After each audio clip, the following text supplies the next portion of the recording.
ឈ្មោះសិនសុផាន់មកពីខេត្តត្បូងឃ្មុំហើយក៏ជាសិក្ខាកាមមកបានរៀនសូត្រក្នុងវគ្គសិក្សាស្ដីអំពីការផ្លាស់ប្ដូរក្នុងកម្រិតរយៈពេល2ថ្ងៃក្នុងនោះខ្ញុំបានរៀនមេរៀនមួយដែលខ្ញុំបានចាំនិងយកចិត្តទុកដាក់បំផុតគឺមាន5ទី1រៀនដើម្បីធ្វើជាមេដឹកនាំទី2រៀនដើម្បីរកលុយទី3រៀនដើម្បីផ្លាស់ប្ដូរអិរិយាបថខាងក្នុងនិងខាងក្រៅទី4រៀនដើម្បីទំនាក់ទំនងល្អក្នុងសង្គមទី5យល់ដឹងអំពីព័ត៌មានខ្ញុំបានរៀនសូត្របានចំណេះដឹងពីមេរៀនដើម្បីយកទៅអភិវឌ្ឍខ្លួនសង្គមគ្រួសារនិងក្មេងៗជំនាន់ក្រោយជាចុងក្រោយខ្ញុំបាទសូមថ្លែងអំណរគុណបញ្ញាសាស្ត្រាចារ្យបណ្ឌិតសាងគៀបសូមថ្លែងអំណរគុណដល់គណៈចាត់តាំងកម្មវិធីសូមថ្លែងអំណរគុណដល់សិក្ខាកាមទាំងអស់ដែលបានចូលរៀនជាពិសេសសូមថ្លែងអំណរគុណដល់លោកសាស្ត្រាចារ្យបណ្ឌិតចន្ទនីដែលបានលះបង់ពេលវេលាដ៏មានតម្លៃ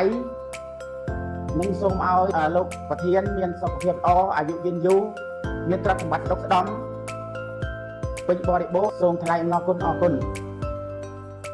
ពីច្រើនចម្រើនចំណេះចេះច្រើនចម្រើនទ្រនាំមកជូនដល់